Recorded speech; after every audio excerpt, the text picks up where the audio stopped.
der bag skærme med bøger på sit bord, om grammatik og regning og livet på vor jord.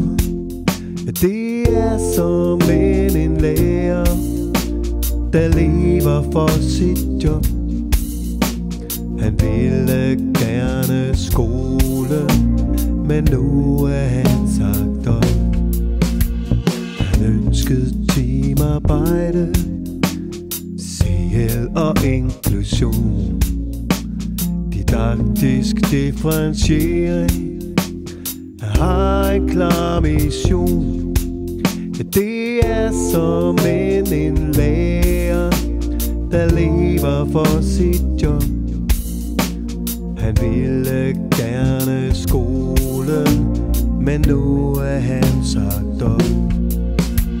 Han sidder der og håber, lockouten snart er slut, så han kan undervise. Men Bjarne sagde smut. Ja, det er som en lærer, der lever for sit job.